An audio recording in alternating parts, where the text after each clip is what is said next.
Life Unrehearsed, brought to you by Caregiver Crosswalk, Dementia Care Consulting. Never roam alone. And good afternoon. Welcome to Life Unrehearsed. I'm Matt Del Vecchio, specializing in life transitions, downsizing in the senior living industry. And I'm Corey Surratt, a clinical social worker and psychotherapist specializing in grief and loss. Coming right up on the first half of today's show, the holiday approaching, home from school. Parents are already getting a little antsy, Corey, and what are we going to do with kids for 2, maybe 3 weeks? And what are the adults going to do? Well, we're going to hear some great ideas coming up in just a second. Corey, I wanted your opinion. You know, the holidays, we don't want to say the holidays are canceled. They absolutely aren't canceled, but gatherings are based on my shopping experience this weekend with my daughter. Yeah. I don't know if a whole heck of a lot of people are canceling their own gatherings. It's a little scary, but COVID cases are still have to still be vigilant, aren't we? Absolutely. I know that it is very disappointing. I mentioned to you off air that I have some clients that were very devastated about the fact that they would not be able to do the gatherings as they had anticipated or were looking forward to. But what is it now? A little isolation now so that we can be together in the future. Yeah, absolutely. And you know, as part of these iPads for seniors residences, I visited over 10 of them last week. And I'm seeing firsthand, you know, we really, you know, the kids, the employees that could bring it in, and they're working so hard, the employees, to keep COVID out. So we got to do our best, you know, and it's not easy, but we got to keep it going. Corey, before I forget, this Thursday, Happy Hanukkah! It's starting. We won't, you know, it's this week. It's happening so quick. So let me be the first to wish you Happy Hanukkah and all those that are celebrating Hanukkah. And I have a question for you. You know, Hanukkah, is it H-A-N-U-K or do I go with the C-H-A-N? You know, help me out here. So the answer is essentially yes. Although I'm not the expert on the spelling of anything and certainly not Hanukkah, there are people that use all the different spellings and pronunciations. In fact, I looked it up. The CH was developed, as far as I understood, so that people could pronounce it properly. Hanukkah. Okay. There you go, and there you have it. All right, well, thank you. See what you learn here on Life Unrehearsed? Yeah. Amazing. All right, what do we have coming up on the second half? Imagine wanting to change your life in your 30s or 40s, like really change career paths. Midlife. Is it a midlife crisis? I think not. But essentially you're dropping everything you do and just going back to school. Well, we're going to hear from someone who did just that. That's coming up after the 4:30 news. Yeah, we've got an interesting gentleman here, and he took a big leap, so we're going to hear from him.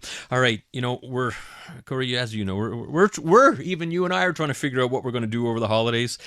Our kids are, I guess, fortunately grown up, but there are many parents with kids in elementary or high school wondering, what are we going to do during this holiday break, especially in an environment where gatherings in public are almost non-existent. What to do? So we figured we'd reach out to parenting writer and blogger and proud mom of her 7-year-old son, Cameron, Jenn Coxx. We have Jenn on the line. Jenn, welcome to Life Unrehearsed. Thanks, guys. Thanks for having me. Well, thanks for coming on the show here on a Sunday. You know, you bring a really unique perspective, Jenn. Can you tell us about your family situation? Yeah, sure. So as you mentioned, my son is 7, so he's in 2nd grade. And we also have our mother-in-law living with us. So we weren't very comfortable with the back-to-school plan, to be honest. And so we were able to get a medical exemption note from my mother-in-law's doctor so that we were able to do schooling from home. So I'm essentially not homeschooling or being the teacher, thank goodness. And but he's supported by our school board, so we're with the Riverside School Board, and they've just done an incredible job.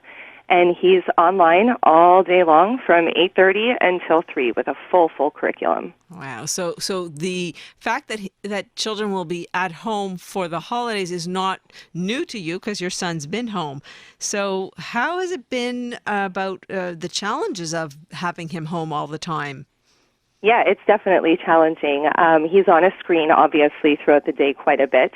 And so, you know, that presents its own challenges, but they have such a balanced curriculum. He even has art class, and he has gym, and he'll be doing jumping jacks or something in the other room and sounds like a herd of elephants while I'm trying to work in my home office. But, they do their best, and then it does fall a lot on the parents to kind of figure out what you're going to do during the breaks. They have recess breaks. They have an hour break for lunch.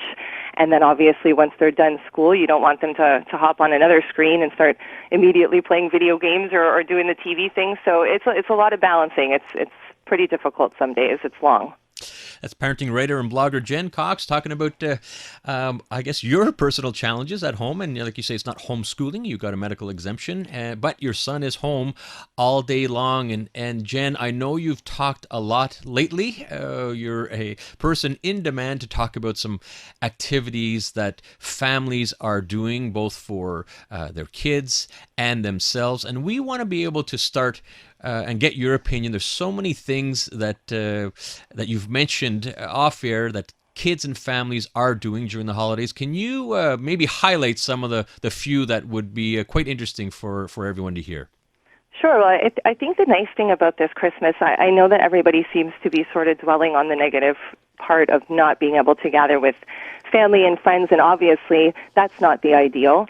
But what's kind of refreshing is that we have a lot more free time to kind of go back to basics. So some of those projects or crafts or getting your kids involved in cooking and baking in the kitchen, in the past, if you had a schedule to keep up with, you didn't really have time to get them involved. But this year I find that we've had some more time. We've sat and done different, painting projects and making ornaments.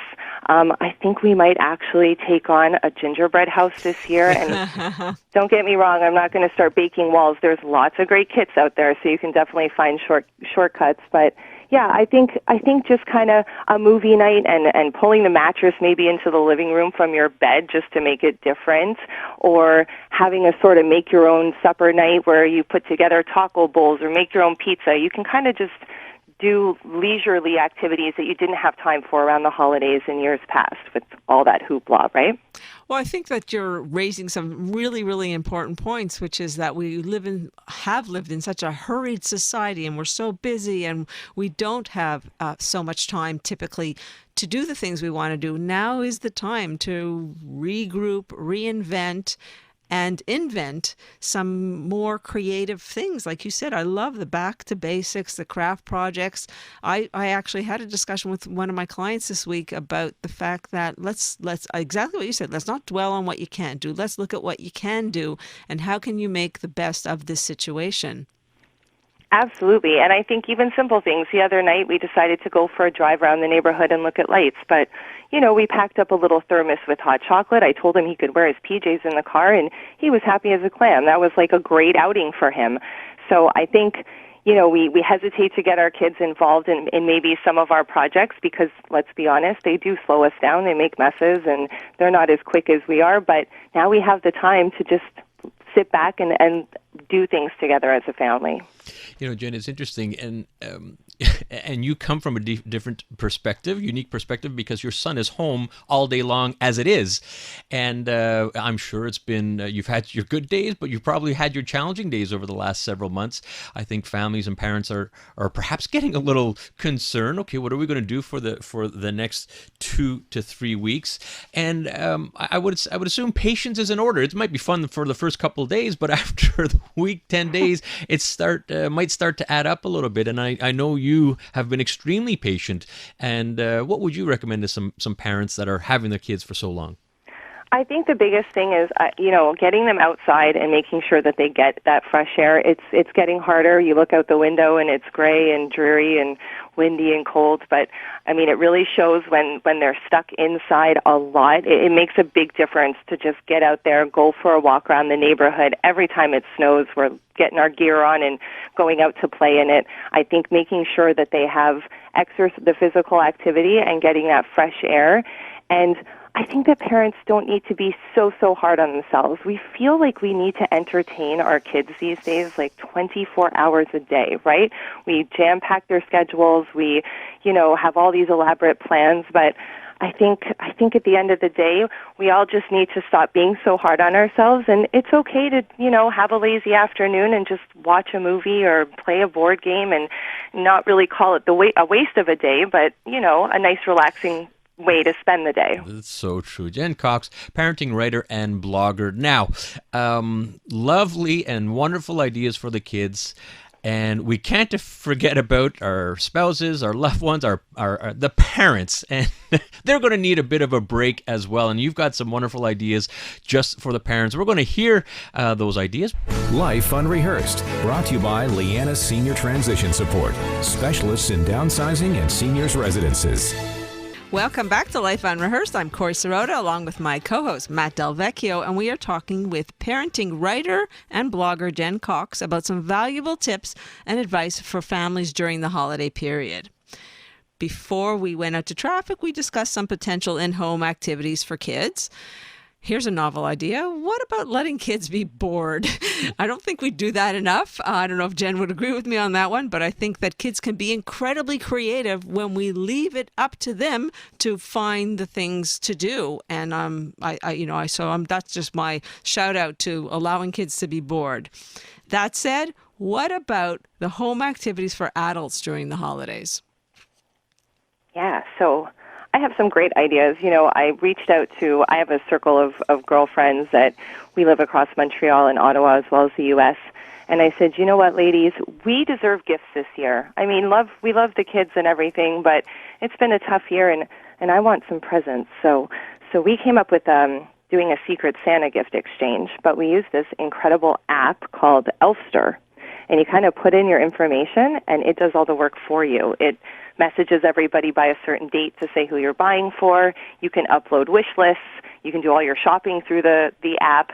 And we're getting together virtually next weekend because everyone has now received their gifts to have a Christmas cocktail and open presents. So Fabulous. Yeah, so we thought we deserved a little celebratory drink as well. And my husband, since the beginning of this quarantine back in March, has gotten together every single week, once a week, with all the husbands. So all the guys get together on a Zoom call every single week for hours. They just chit-chat and hang out.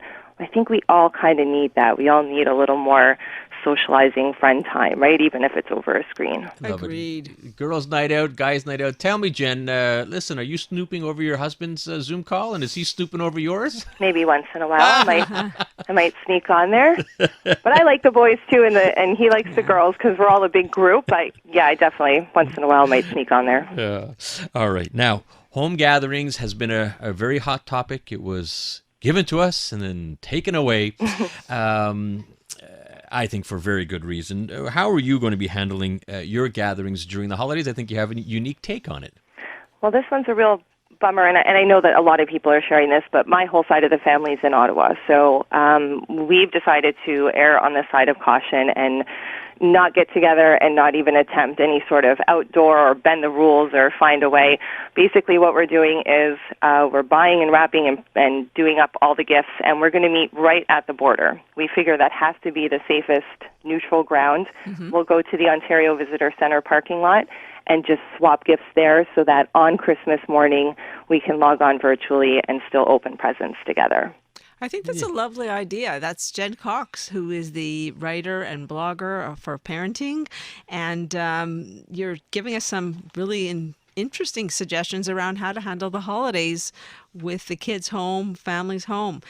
I love the idea of connecting through Zoom. I think that's something I've been encouraging a lot of families, friends, etc., to do in the last 9 months, but especially during the holidays. I have even a friend they're all ordering the same meal, getting the same meal, so they'll all be eating the same thing while they get together, having their toasts together, and just doing that. Do you have any other suggestions about families who are pondering around how to get around the holidays? Well, I think that I've sort of taken a lot of our traditions and just made them virtual. So, for example, my dad and I would always wrap Christmas gifts together on Christmas Eve. He would bring all his gifts unwrapped, much to my mother's chagrin, and he and I would hide out and wrap them together. So I had suggested, well, let's have a glass of wine over the computer, and I'll leave a couple presents to wrap last minute, and you can leave a few. My dad and my brother get together weekly and play darts. They each have a dartboard, and they play darts virtually. I think that you can still find ways to connect with people, even if it's not the ideal and you're not in the same space. You can still kind of be in that virtual space and get something out of it still. Yeah, I think that's great. I know I hear a lot of families still making up their special dishes instead of having them in person. They're going to drop it off to their parents or their grandparents. And I know my dad's case where we usually get together. He says, okay, I'm doing a drive-by, but I'm not getting out of my car. I'm rolling down the window and throwing out the presents for the kiddies, But everyone needs to find a way. I think we're still so important for us to connect, whether it's virtually or properly distanced. And I think it's very, very clear that gatherings inside, there is still a very high risk. I'm seeing it firsthand in my world working with seniors. So as mentioned before, need to stay vigilant. Now, very quickly, Jen, I know, you have been wonderful trying to instill the importance of giving back for your son, Cameron, even for your own family. So can you briefly tell us about your latest project with Cameron? Yeah, so obviously going into a pandemic Christmas, we were talking one day and commenting how, members of our church, there's quite a few older members of our church that likely go to families' homes for Christmas and won't be able to do that this year and would therefore be alone. So we sat for a few different evenings or afternoons and put on a fun Christmas movie, and we made some cards and little ornaments, and we put them in individual Ziploc bags so that they could stay in quarantine for a couple weeks and then be passed out. And we got in touch with our church and asked if they'd be able to find some members in the community that might be happy to receive a little care package from a little person, and they did. They were very obliging and collected 40 little care packages that were holiday-related for people that were alone this holiday season. What a beautiful initiative. I think Nice. that this is and we get so much from giving. What's the expression? It's better to give than to receive. It really is. And what a message you are sending your son in terms of how to take care of others. I'm trying to, because I think, again, this year it's different, right? And obviously when you're a kid, you can't help it. You're thinking about the things that you won't get to do. But there's other people out there that have it worse, and I wanted to just kind of keep things in perspective for him, so... So true, so true. Well, Jen, we want to thank you for taking some time on a Sunday to be with us. Thank you so much, guys, for having me. Stay safe and have a really wonderful holiday. All right, that's Jenn Coxx, parenting writer and blogger and mompreneur, as she likes to be called, and she is just fantastic. Thank you, Jen, for coming on. All right, Corey, what do we have coming up on the second half? Imagine leaving a profession after working so many years because you just wanted to change careers. But that meant you had to go back to work, back to school full-time in university. We'll be talking to a gentleman who did just that. That's coming up after the 4:30 news.